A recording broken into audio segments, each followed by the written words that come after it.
membahas tentang HKI. HKI singkatan dari hak kekayaan intelektual, merupakan hak yang diberikan kepada orang-orang hasil dari pemikiran mereka. Nah, hasil pemikiran mereka sendiri dapat berwujud seperti tulisan, kreasi artistik, simbol-simbol, penamaan, citra, atau desain yang digunakan untuk kegiatan komersil. Menurut WIPO atau World Intellectual Property Organization, badan hukum di bawah naungan PBB terkait dengan HKI. Menurut mereka, HKI terbagi menjadi 8 bagian. Pertama ada hak kekayaan industri, kedua hak cipta, ketiga paten, keempat merek, kelima desain industri, keenam indikasi geografis, ketujuh rahasia dagang, dan yang terakhir desain tata letak bukti terpadu. Ada 4 prinsip HKI. Yang pertama yaitu prinsip ekonomi. Dalam prinsip ekonomi, HKI berasal dari kegiatan kreatif dan diaplikasikan dalam berbagai bentuk sehingga dapat memberikan keuntungan bagi pemiliknya. Yang kedua adalah prinsip keadilan. Dalam prinsip keadilan, pencipta karya memiliki hak dan perlindungan dalam kepemilikan karyanya. Yang ketiga ada prinsip kebudayaan. Dalam prinsip kebudayaan, merupakan sebuah karya maka dapat meningkatkan taraf kehidupan, peradaban, dan martabat manusia yang memberikan keuntungan bagi sesama. Dan terakhir adalah sosial. Dalam prinsip sosial, hak yang ada diakui oleh hukum dan diberikan kepada individu dan kehidupan diberikan berdasarkan keseimbangan. Terus WIPO, klasifikasi HKI dibagi menjadi 2. Yang pertama adalah hak cipta, merupakan istilah hukum yang digunakan untuk menggambarkan hak yang dimiliki pencipta atas karya sastra dan seni mereka. Dan yang kedua adalah hak kekayaan industri, meliputi hak atas penemuan dan desain sesuatu dalam bentuk paten, merek, indikasi geografis, rahasia dagang, desain industri, dan tata letak bukti terpadu. Dasar hukum hak kekayaan intelektual di Indonesia diantaranya ada Undang-Undang Nomor 19 Tahun 2002 mengenai hak cipta, lalu ada Undang-Undang Nomor 14 dan Nomor 15 pada tahun 2001 mengenai hak paten serta merek dagang, lalu ada Undang-Undang Nomor 29 sampai Nomor 32 pada tahun 2000 membahas mengenai varietas tanaman, desain grafis, desain tata letak, serta rahasia dagang. Undang-undang hak cipta. Hak cipta ialah hak eksklusif bagi penciptanya, yang mana ciptaannya memiliki keaslian dan ciri khas sendiri dari masing-masing pencipta. Lalu, hak cipta memiliki rentang waktu 50 tahun dari pertama dipublikasikan. Barang-barang dan jasa apa saja yang bisa kita patenkan hak ciptanya diantaranya seperti buku, sinematografi, dance, koreografi, batik, peta, arsitektur, serta lainnya. Lalu jika hak cipta memiliki permasalahan bisa kita selesaikan melalui persidangan dan Mahkamah Agung. Lalu selanjutnya ada hak paten. Paten sesuai Undang-Undang Nomor 14 pada tahun 2001 merupakan hak eksklusif yang diberikan oleh negara kepada inventor terhadap hasil invensinya. Dan hak paten sendiri memiliki masa paten selama 20 tahun dan bisa diperpanjang dengan waktu yang sama. Ada 3 kategori besar mengenai subjek yang dapat dipatenkan, diantaranya proses, mesin, dan barang-barang yang diproduksi serta digunakan seperti obat, perangkat lunak, serta perangkat elektronik. Lalu selanjutnya ada merek, yang mana sesuai dalam pasal 1 dalam Undang-Undang merek ialah tanda berupa gambar, kata, huruf, warna, angka, atau kombinasi dari hal tersebut yang memiliki daya pembeda serta digunakan dalam perdagangan barang dan jasa. Lalu ada jenis-jenis merek. Jenis-jenis merek terdiri dari merek dagang, merek jasa, serta merek kolektif. Yang mana merek jasa dan merek dagang dipergunakan untuk menjadi pembeda antara barang sejenisnya dalam hal perdagangan. Dan merek kolektif pun sama. Yang membedakan merek kolektif ialah barang dan jasa yang tersebut diperdagangkan oleh 2 orang atau lebih atau lembaga-lembaga tertentu. Dan hak merek sendiri memiliki jangka waktu 10 tahun dan bisa diperpanjang untuk jangka waktu yang sama.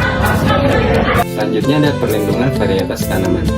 Dalam Undang-Undang Nomor 29 Tahun 2000 tentang varietas tanaman, dalam undang-undang ini yang dimaksud perlindungan varietas tanaman yang disingkat PVT adalah perlindungan khusus yang diberikan negara, yang dalam hal ini diwakili oleh pemerintah dan pelaksananya dilakukan oleh Kantor Pelindungan Varietas Tanaman terhadap varietas tanaman yang dihasilkan oleh pemulia tanaman melalui kegiatan pemulihan tanaman. Hak perlindungan varietas tanaman adalah hak khusus yang diberikan negara kepada pemulia atau pemegang hak perlindungan varietas tanaman untuk menggunakan sendiri varietas hasil pemulihannya dalam perlindungan varietas tanaman, dalam pasal 4 adalah 20 tahun untuk tanaman semusim dan 25 tahun untuk tanaman tahunan. Selanjutnya ada rahasia dagang.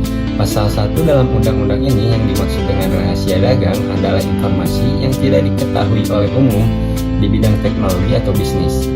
Mempunyai nilai ekonomi karena berguna dalam kegiatan usaha dan dijaga kerahasiaannya oleh pemilik rahasia dagang. Yang kedua ada hak rahasia dagang adalah hak atas rahasia dagang yang timbul berdasarkan undang-undang. Di dalam rahasia dagang juga ada objek rahasia dagang yang terdiri dari formula, metode pengolahan, metode penyelenggaraan usaha, daftar konsumen, tingkat kemampuan debitur mengembalikan kredit, perencanaan, rencana arsitektur, tabulasi data, informasi teknik manufaktur, rumus-rumus, perancangan, rencana pemasaran, perangkat lunak komputer, kode-kode akses, PIN, data pemasaran, dan terakhir ada rencana usaha. Dalam rahasia dagang, jangka waktu tidak terbatas. Batasnya hanya sampai informasi tersebut menjadi milik publik. Selanjutnya juga ada desain industri.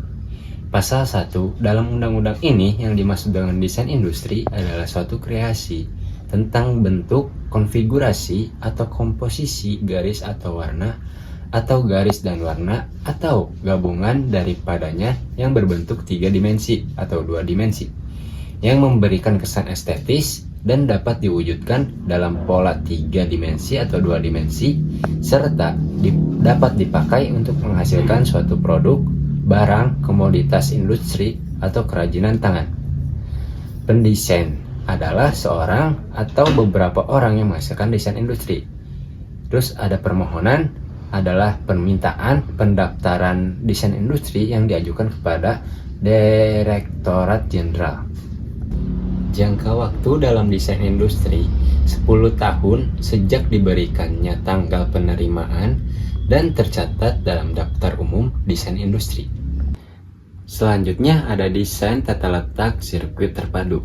Pasal 1 dalam undang-undang ini yang dimaksud dengan sirkuit terpadu adalah suatu produk dalam bentuk jadi atau setengah jadi, yang di dalamnya terdapat berbagai elemen atau sekurang-kurangnya satu dari elemen tersebut adalah elemen aktif, yang sebagian atau seluruhnya saling berkaitan serta dibentuk secara terpadu di dalam sebuah bahan semikonduktor yang dimaksudkan untuk menghasilkan fungsi elektronik.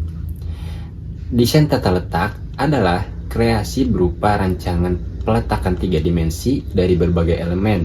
Sekurang-kurangnya satu dari elemen tersebut adalah elemen aktif, serta bagian atau semua interkoneksi dalam suatu sirkuit terpadu, dan peletakan 3 dimensi tersebut dimaksudkan untuk persiapkan pembuatan sirkuit terpadu. Selanjutnya ada pendesain adalah seorang atau beberapa orang yang menghasilkan desain tata letak sirkuit terpadu. Di dalam desain tata letak sirkuit terpadu juga ada jangka waktu 10 tahun sejak pertama kali desain tersebut dieksploitasi secara komersial atau dimanapun. Sekian dan terima kasih.